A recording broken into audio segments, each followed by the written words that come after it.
Muriel Masani, how do you do? Today we'll be talking about the Tinder Swindler and how not to be swindled by two infamous tactics. These two infamous tactics of scammers and pickup artists are the following. They're called social proof and pre-selection. I have friends who were contacted and actually met the Tinder Swindler and were not swindled. And I will tell you how he tried to deceive them using these two tactics of pre-selection and social proof, and how they got away without being conned. Pre-selection and social proof are tactics that many scammers and pickup artists use alike. Let's start with pre-selection. What is pre-selection? What is pre-selection? It's a pickup artist tactic that's also used by scammers. So it's when a pickup artist brings a female friend with him to make you think that he's a decent person when he's anything but that, and a scoundrel at that.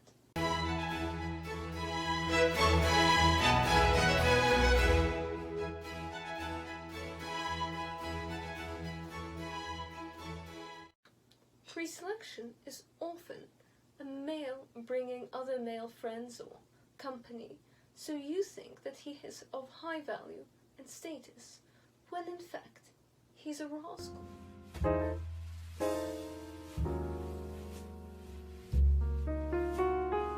What is pre-selection? It's a pickup artist tactic that's also used by scammers.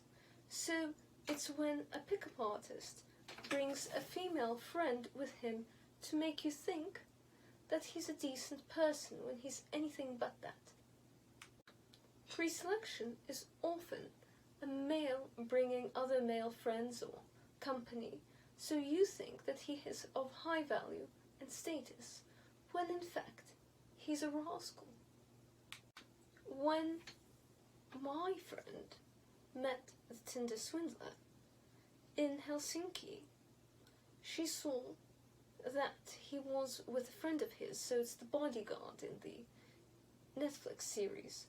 She thought, oh, look how kind he is to him, look at the positive interaction between them, he's probably a good person, and let her guard down. Luckily, he showed other red flags and she left him.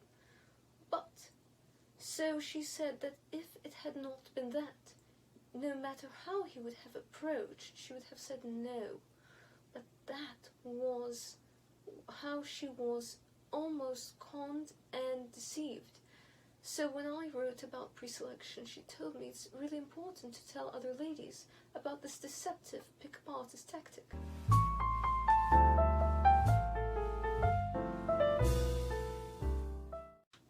We see the Tinder Swindler, Leviev, use the tactic of pre-selection in the Netflix series. Remember the interview with the Scandinavian lady? So he tells her that he wants to take her out on an evening in a private jet. So she runs, because that's also another pickup tactic, to put a woman in an unfamiliar environment, and she's less likely to see the red flags, and a man can escalate from there. Because she's in a new environment, she's not looking out for red flags. So, in this new environment, something bizarre happens.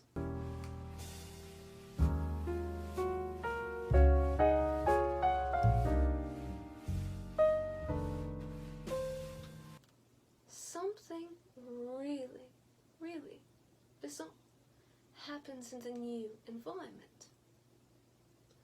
So, the victim is in the car with a lady who's allegedly the baby mama of Leviev with the baby on her first date.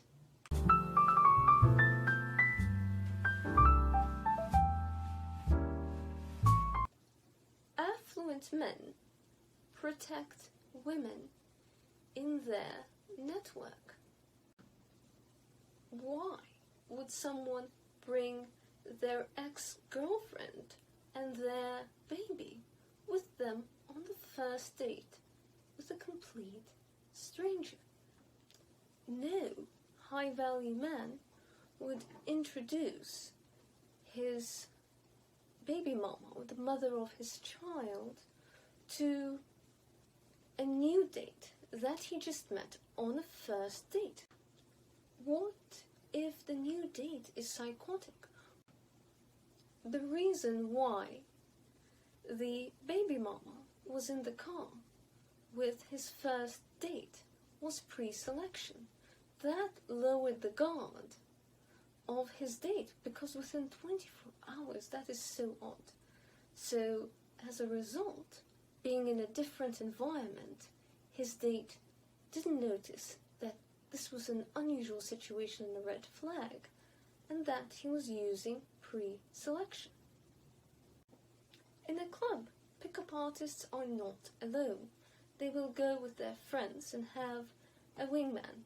So they take turns in having an alpha male of the group, and then he picks up a lady, and then the wingman will be someone else's wingman, or if they're two men, they'll take turns. The most common pickup line is, "Hey, is this where the party's at?" Pickup artists will make sure to show that they're not thirsty, because that's attractive, and not desperate. So they will never hit on the woman directly. They will always go for the least attractive friend or the most unsuccessful male of the group. Usually the beta males know that the men are doing this, and they will make fun of the pickup artist. So whether it's with only women, they call her the grenade to defuse the grenade, or it's an actual beta male, and they use the boyfriend destroyer tactic. By not approaching their target, she doesn't think they're thirsty, and she's wondering, "I'm so beautiful, why am I being ignored?" As opposed to, "Oh my, not again.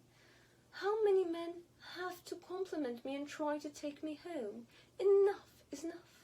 When one of my friends was having trouble with the ladies and asked me what should he do, what he should do is take photos, because he was used as a male poodle, and take photos with the woman taking advantage of him and putting him in the friend zone, and take photos with them, and they would allow it, why not? And then tag them on Facebook with their friends, right? And then, at parties, take the photos, make himself look on Facebook photos like the life of the party who has many female friends. And then the whole fear of missing out works, because then the friends of their friends would see this popular young man who always is surrounded by women. And then he's pre-selected plus fear of missing out. Then they would see him at the parties, and they would recognize him from the photos, from Facebook, which they could see, and so he got a girlfriend this way. So this was a positive use, because he was a good person, but pickup artists can often use it badly, in the bad way, like we saw the Tinder Swindler misuse it and abuse it. Let's say a con artist has a rather terrible interview on Oprah, CNN, or something of that sort. They'll wait for it to go away in the archives, and then they can use the CNN or Oprah logo and say, "as seen on Oprah," and since that was a few seconds here or there, no one can find this person, and there are a few other logos, but oh my gosh, this person was on Oprah at one point. That is pre-selection. People don't bother to dig what kind of an interview was it. A few seconds on CNN or Oprah, and a few seconds that was quite unflattering. The next tactic is the signature of scammers, and this is social proof.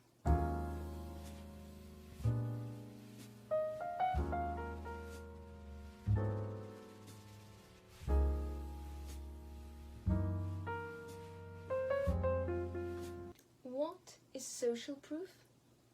Social proof is flashing things around to look like that you're a very important person and therefore people should do as you say, in almost a hypnotic trance. For example, the notorious scammer Dan Locke would rent a mansion, would rent Ferraris, private jets, would rent Ferraris, private jets, would rent...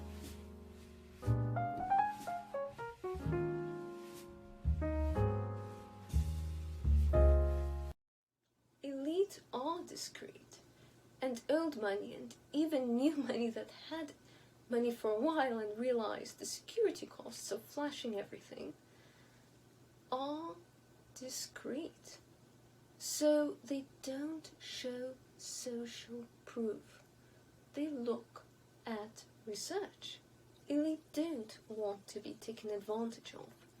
So they'll have much more subtle ways of signaling to each other. But one thing they don't do is look for social proof or flash it. They look for knowledge. But first, we will go into how a friend of mine matched with the Tinder Swindler on Tinder. This is a different lady. So another pickup artist tactic is spray and pray. They view dating as a numbers game. So look at it that way yourself. So if a man rejects you, so what? Look at other options and even have a rotation.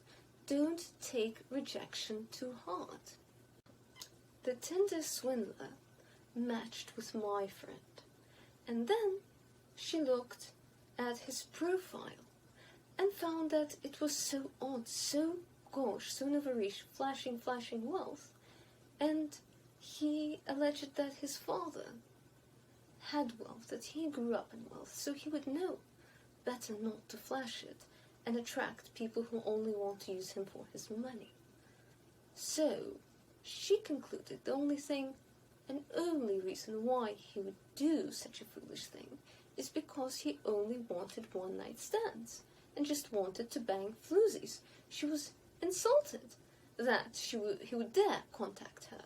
And then she saw his messages were very shallow, superficial, I like you, a copy-paste of what he probably sent to 100 other girls. She was so upset, how dare he, and just blocked him. And that was smart, because she thought, oh, he probably is writing to every pretty girl and seeing if one of them would put out, and she certainly would not. Affluent people know that social proof, and too much of it, is a big, big red flag, because those who need to know. And elite are discreet. I will tell you a story about elite ways, and my friend, whose friend, was, still is, an affluent businessman who went to an Ivy League school in the United States, and the story of how differently elite view social proof as something only scammers do, versus how basic Bobs and Bettys of the middle class view that, oh my gosh, social proof, la la la, fa fa fa. My dear friend has a friend, we shall call him Chad for these purposes, who is the all-American dream boy.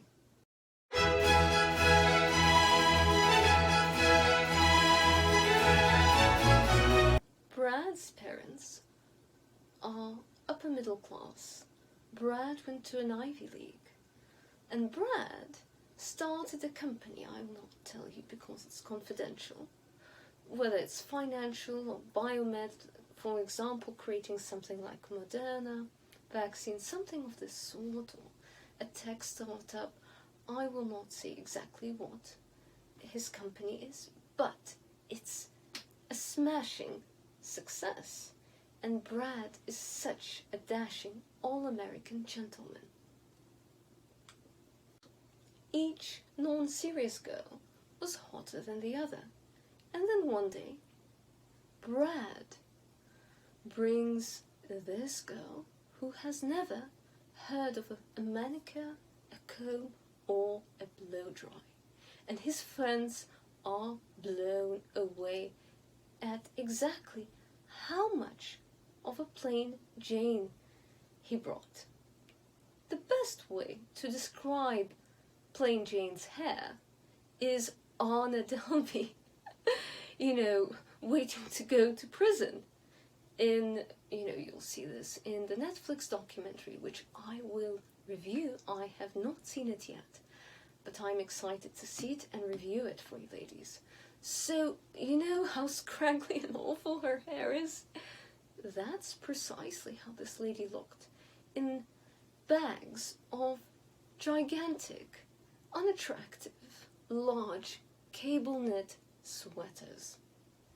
Amelia thought Brad must have met his new girlfriend at a seminar or something of that sort, and they must get along because she must be very intellectual, cultured, brilliant, beautiful personality, or why would he choose her over the glamorous toy girls?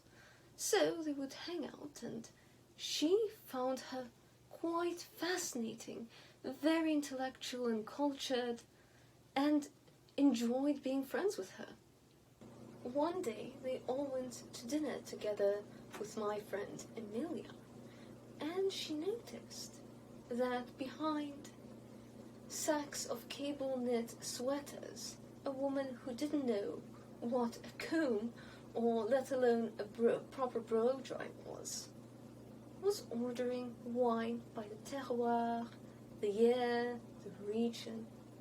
And that's when Amelia thought, oh, she must be old money too, and well connected, on top of course, being quite fascinating, intellectual, beautifully mannered, and a great personality. Amelia also noticed that she had excellent private schooling because she used Hegelian dialectic to debate ideas, so they could discuss current events and other things that are normally contentious, but with different views, and remain polite and civil to each other instead of, oh my, you're a newsie, oh my, you're a commie, blah blah blah. You know how people can be so rude if they have opposing views. But she was able to navigate discussing different ideas using Hegelian dialectic.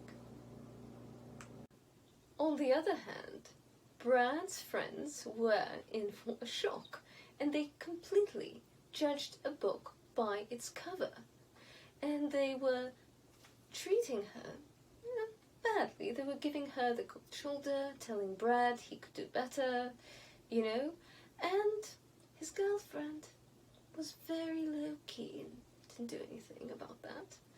While my friend said, you know what, give her a chance. I'm sure he's going to marry her, because she had all the intellect and culture and things in common all the previous silly models did not. Elite have an even manner, and that was what Amelia was taught by her parents. Amelia enjoyed Chad's brilliant girlfriend's company, while Chad's nouveau-riche friends were making fun of her, and Amelia stood up for her. Then, the truth came out. Who this mysterious pastor girlfriend actually was. So, as Amelia predicted, the two got engaged and were quite happy. And that's when Brad's girlfriend came out of the closet. It turns out she knew what a blow-dry was. She knew what a manicure was. She was quite a glamorous old money lady. But she wanted to test his friends to see who was real and who was false, and only there to take advantage of them when things were, well, a fair weather friend, and who would run at the sight of the first problem. It turns out that Brad's past girlfriend was the daughter of the former head of one of the top business schools in the world. I cannot mention which one, but it's either Stanford or the Wharton Business School, the Harvard Business School, Princeton, Yale, or Columbia. But it is one of the top business schools in the world. Imagine the dean of that business school. Let's just say it's Wharton. So if it's the dean of the world's top business school, can you imagine his network? Remember, I said Brad had a company with a few employees that was taking off and quite successful. Now, you can imagine how big and fast that company will grow, with the two of them working together with his fiance's network and his company. So, afterwards, after the big coming out, the pastor cut off ties, as well as Brad, cut off ties with the fake friends, and guess who's in the network? Amelia. Because Amelia was always kind to that pastor, because she thought, you know, if his friends chose her as a girlfriend, there must be something to her. Probably she has a brilliant mind and great personality. Because Amelia is kind in general, she managed to have that amazing lady in her network. And those who have this seagull middle-class mindset of, oh, if someone shows me the receipts and shows social proof that I can take advantage of them, only then I'll care about them.